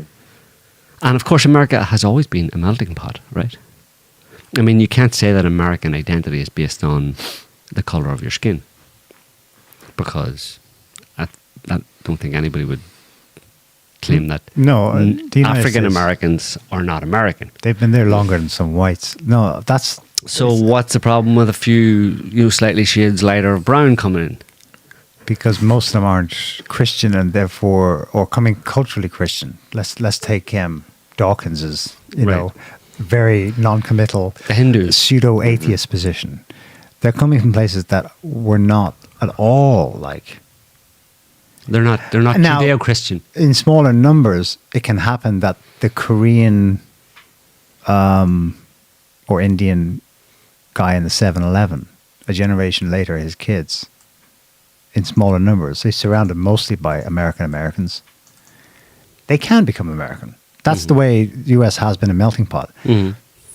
What we're talking about here is something else. This is like high-octane fuel where they're coming in such large numbers that they can get lost in a ghetto that is identical to where they came from and almost never have contact with. Yeah. Their parents, at least, if not the median average adult age ones who came in, can spend their life never learning the language. They can die in the United States after 60 years without speaking English. This is But You if know what you it comes down import to? 500 million Indians, Yes. there will be no cultural America anymore. But look, if you want to go fully tradcon and make America for Americans in the current world climate and stop immigration of that nature and do a whole protectionist, national identity based American country, right? They would say that you can have that, but ultimately you'll be going back to the lifestyle of the pioneers. will it be that bad? You'll be living in That bad? You'll be living in mud huts, right? and you'll be going to the well for water, and you'll be going to the outhouse, and you'll be happy because you'll have your traditional American values, traditional American Christian values. I mean, they all have... No, it'll There take are a lot of restructuring. people online saying, Good, let's take do it. that. Yeah. I'll fucking but take that's it. what I'm I'll take my saying. chances. But people like Musk and Trump and all that kind of stuff, no, America is about American wealth and prosperity, and that's what motivates people. And when it comes down to it, if the choice is between living in a wood cabin or living in a penthouse, then living in a wood cabin with only other white Christians around you, or living in a penthouse with a bunch of Indians around you, people are going to go for the penthouse, and they'll learn to live with the Indians. that's true. Isn't it? Ultimately, while the going is good enough, that's true. That people complain a lot more People- about economic hardship than they will about diversity. However, you've seen the stuff where people break down who lives where in the US, and they did it with Democrat voting American liberals, leaving certain places in cities like New York because they're going to other majority white neighborhoods. So that's the Democrats who accept the premise of the new world you're talking about. Yeah. I'm afraid that what they're actually going to get, and what a lot of people are going to get, is both. Or neither. They're going to get multicultural, diverse, Indian, Chinese, whoever, all, non-con-specific ethnic peoples living together, and economic deprivation. That's a nice mix, no? Yeah. Yeah. I don't disagree that is where things are going. Could go. And maybe there's no way out of it because, yeah, who knows? I've heard he's long forgotten in the UK, but Nick Griffin, before Farage, he was kind of the one painted in the British media as extreme far right guy, and he had the British National Party. I think he's been kicked off Twitter, and he's not even. I don't know if his party's still a party. Anyway, he's kind of like the black-pilled nationalist. He was screaming from the rooftops in the 90s, and he gave up. He saw what's happening and changing, and it's just accelerating. And his new shtick, the last I saw on Twitter, was like, you don't understand. Deportations, it's far too late. Mm-hmm. The best we can hope for is to have representation for British people within A multicultural. a multicultural. That's the best. Yeah. We can. Yeah. We can come together, support our interests, make sure we're lobbied for, blah, blah, blah, spoken for, well represented. That's it. The country's lost. We are the world. So he was a nationalist. Yeah, And now of he's course. like a But that's what ultra it's obviously- isolationist nationalist. It's a fact on the ground. It's a done deal at this point. You know what I mean? In terms of like the globalists. The globalists have been all over this for a long time, and they've created a scenario that, it's a one-way street. There's no turning back from it, and we'll have to deal with it as the chips will fall in different ways in different places, whatever. But at the end of the day, there's the world and all the events going on in the world, and then there's what's going on in your local environment where you actually live. You know what I mean? Everybody's going to die at some point as well. You know what I mean? So and then you won't care anymore, right?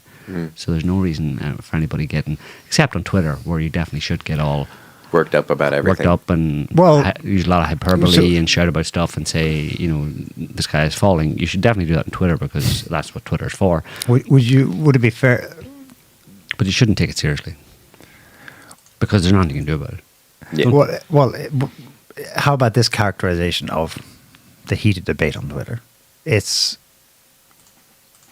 a large number of people just basically became aware of how things are and how they're trapped and how structurally it's going to keep going that way.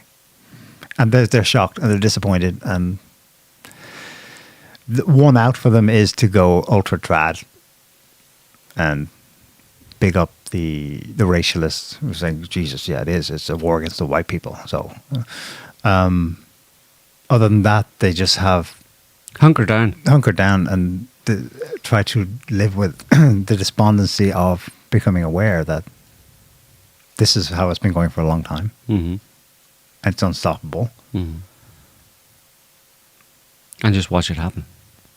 And divest yourself that bit more in hope in the kind of cartoonish version where you elect politicians and they lead you into a better world. Mm.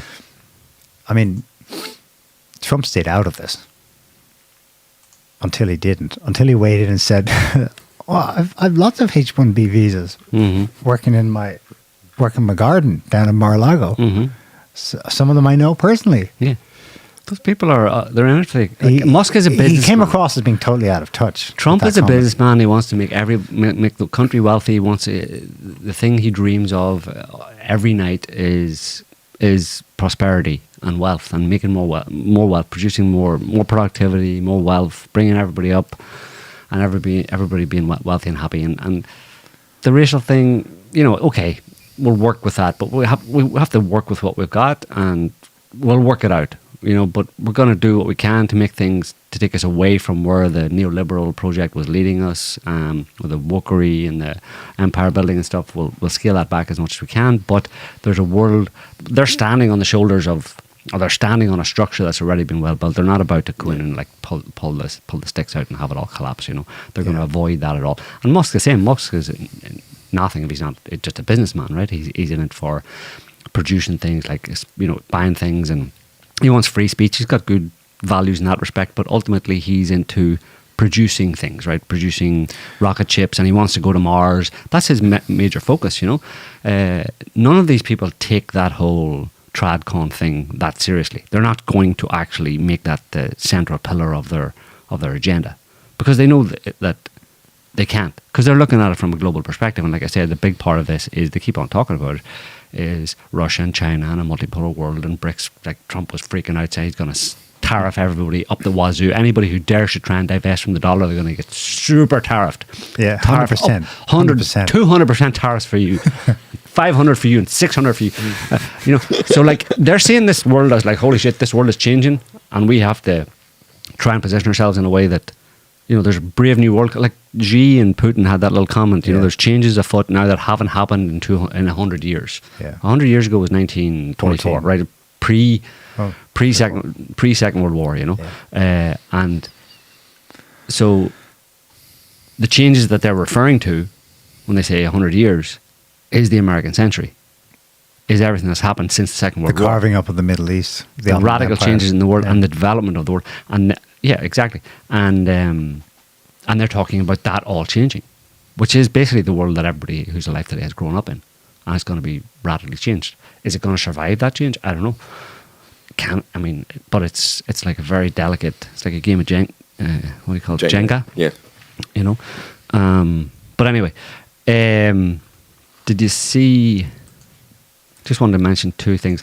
Past few days, those two ships that supposedly, don't know why the Russians were quiet about it, and they went with bad weather. It was in the frickin' Kerch Strait.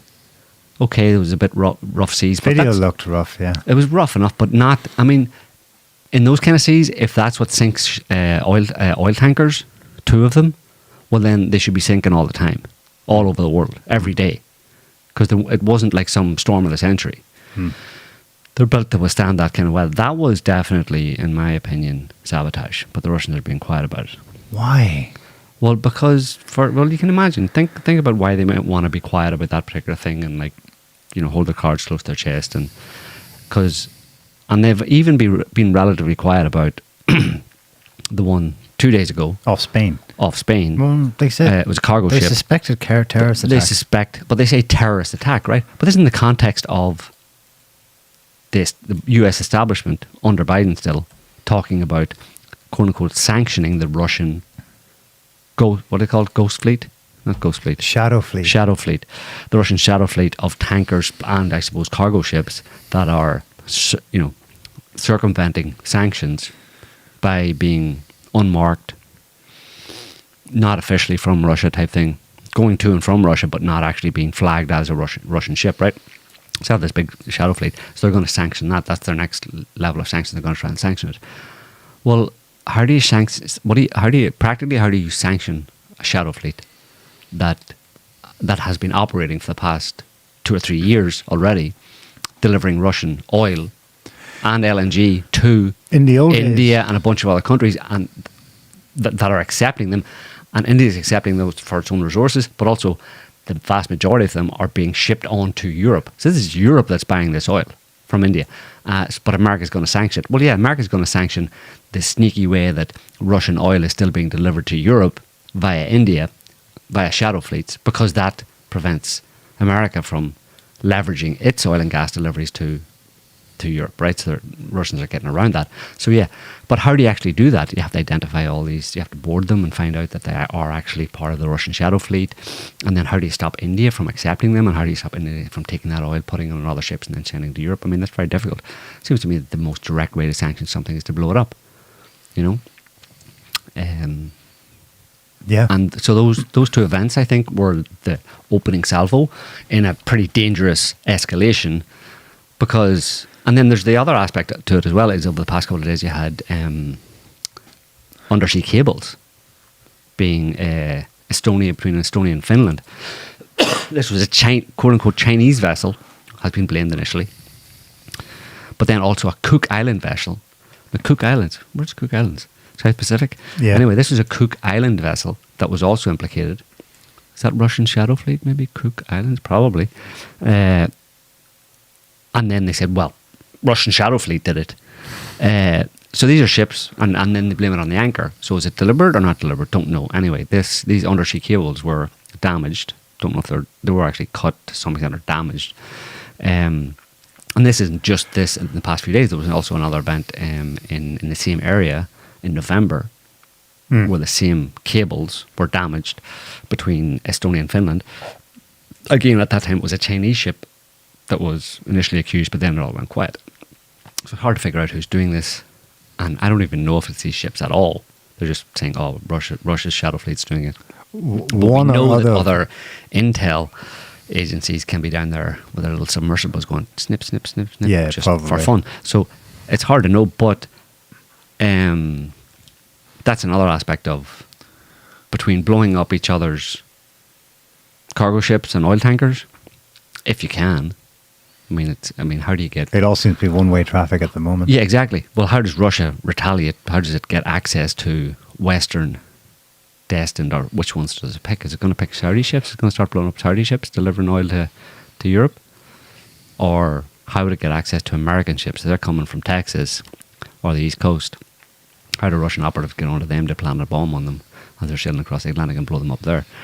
So America it's the usual American spider web leverage, where they have people and operatives and fucking everything because of their empire. It's the empire.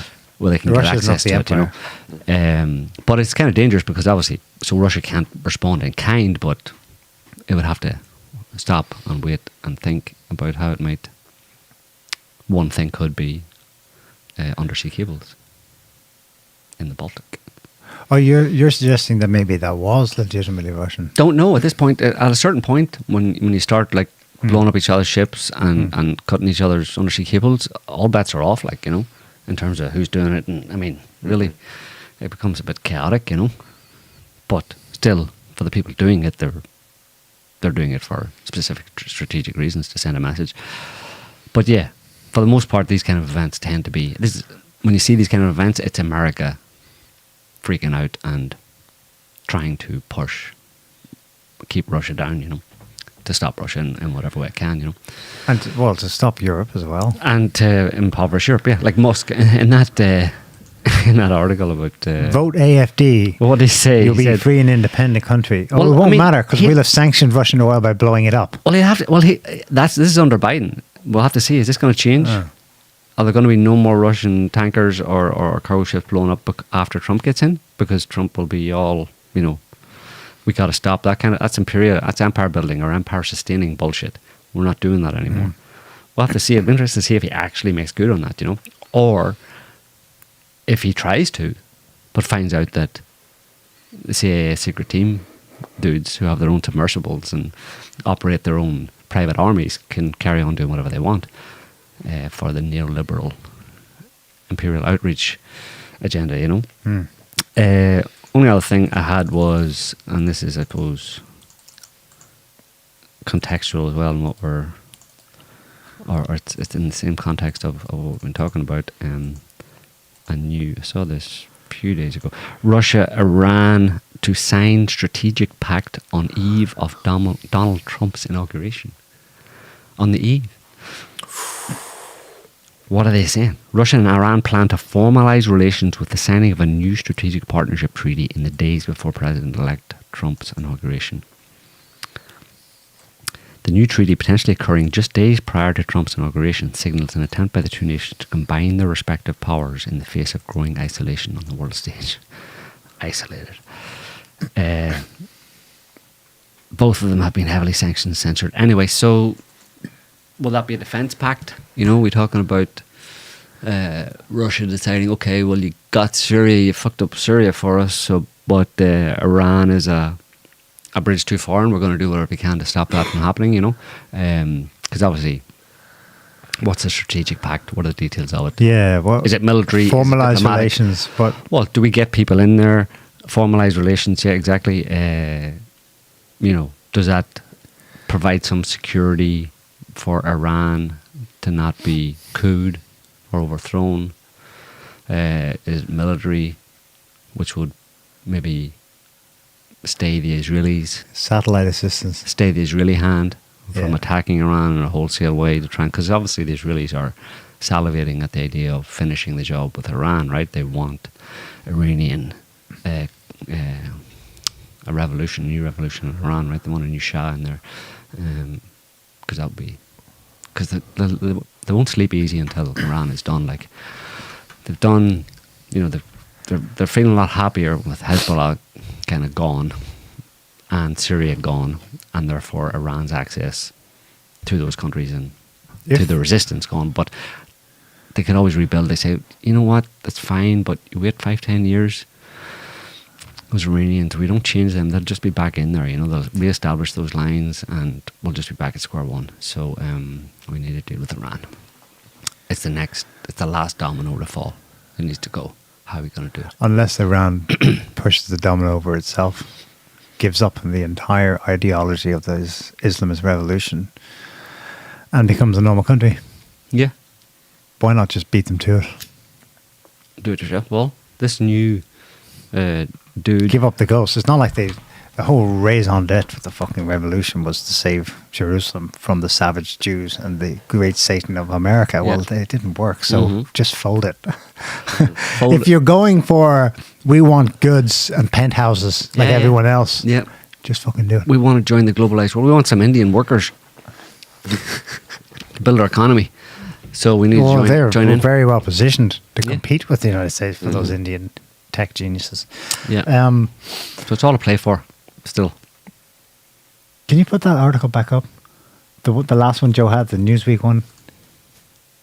I thought this was funny.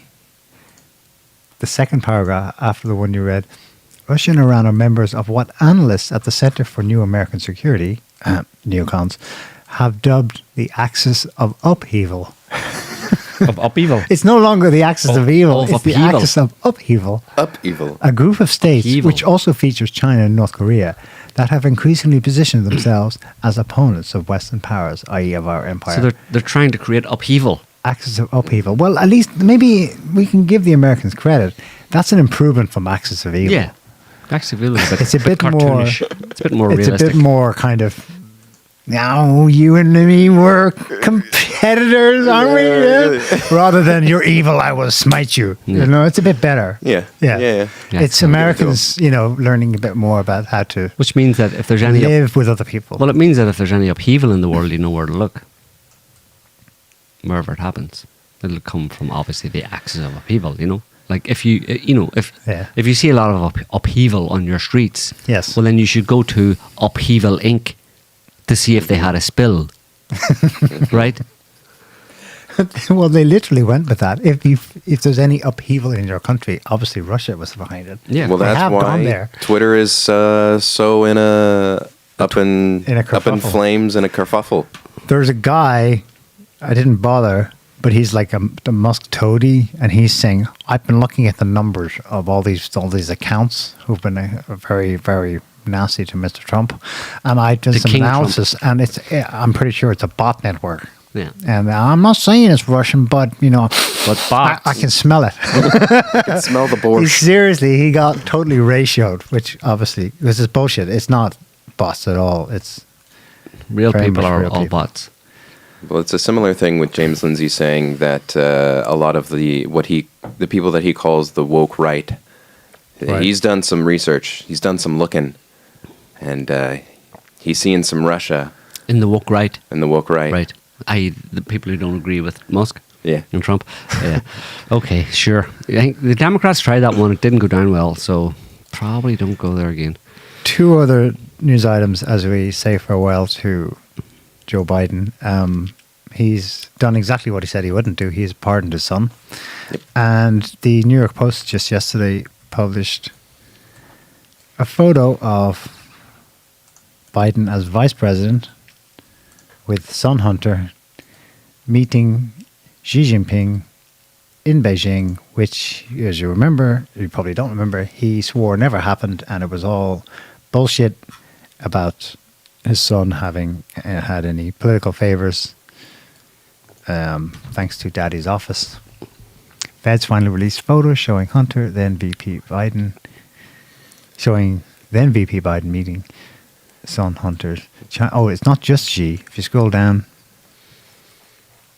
that's the meeting with Emperor of China, and further down there's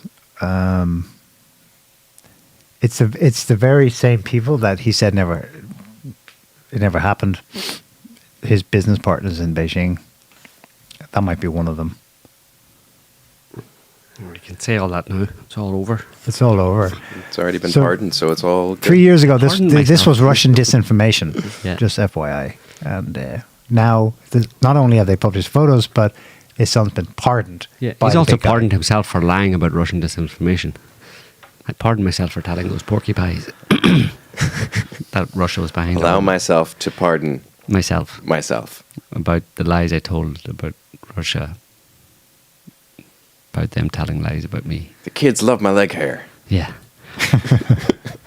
Anyway, And the planes crashing. 4 planes crashing in 3 days. yeah, that was kind of weird. Yeah. 3 today. Azerbaijan kind of has been explained. It was trying to land in Grozny. It got Yeah. hit by Shrapnel from an air missile. defense That's missile. the Ukrainians are to blame for that. Like, Grozny's very far from the front lines, like, so. But then again, I mean, what was Berlin doing if there's, I mean, it wasn't over the past couple of weeks, there've been drones fired at Grozny, you know what I mean, in Chechnya. Yeah. So that airspace should have been closed. There should have been no flights going into Grozny, like, when there was active drone attacks. Yeah. So what the hell was going on there? I don't know. I mean, so you can't just put the blame on Russia. I mean, ultimately, if Russia has to try and shoot down drones that are flying over its territory from Ukraine, so whatever. It's sad though. But Maybe they're reluctant to do that because that only increases the sense within Russia that this war is getting bigger. well, you don't And don't put it past the Ukrainians to have flown that drone specifically on the same timeline as the flight that was going in. Yeah. In To order make this happen. to That was my to first increase the thought. possibility that something like that would happen. Like, And what it caused was Scumbags. Aliyev, well, I think that's his name, the president of Azerbaijan was in Moscow at a meeting for either a Eurasian Union meeting or a CIS meeting with the other heads of the stands and Putin. Can you imagine Putin's embarrassment when he hears what's just happened? And Aliyev leaves the meeting to go home and deal with it. mhm. And then last night Halifax, Air Canada. There are 2 Boeings. There's one. This one was a Boeing. No, this one wasn't a Boeing. I think it was a smaller aircraft. But anyway, this one. Here's a video of it. It's just kind of a bit weird. Like, I mean, they say the official story was emergency landing at Halifax after experiencing a landing gear failure. Just play that. There's a guy looking out the window. Right there's inside the cabin. Looks out the window. That's the wing, and that's the engine. Landing gear failure. I mean, that's Doesn't look that's like normal. landing gear to me. Yeah, yeah. There's My landing gear failed there's and landing caused an gear explosion in the engine. in the engine. Yeah. Well, if the gear doesn't come down, the body scrapes along. That's in the air. Oh, it's in the air still. Okay. I presume when I saw that, it was No, scraping no. the runway, like the footage from South Korea, where the It belly was is. actually Yeah, yeah. scraping. Yeah. That's a crazy shot. And then one just that Boeing 737. Everyone died in that one, right? In Korea. South All Korea. but two. Wow. Yeah, and then KLM Royal Dutch KLM Airlines Boeing 737-800 experienced hydraulic system again failure shortly after departing Oslo. They diverted to another airport and had an emergency landing where they kind of like ended up in the grass, but everyone was okay. So that was just weird. It's just in the last 12 hours, basically, you had three, significant. One really significant, Yeah. obviously, with all those people dying, but two others, like airplane incidents, which I don't remember hearing of three In one day. in a period of about 12 hours, yeah, before, you know. It's strange. Just something to take note of. Anyway, Adam, what do you call a bunch of chess players bragging about their games in a hotel lobby over the holidays? Indians. Chestnuts boasting in an open fire.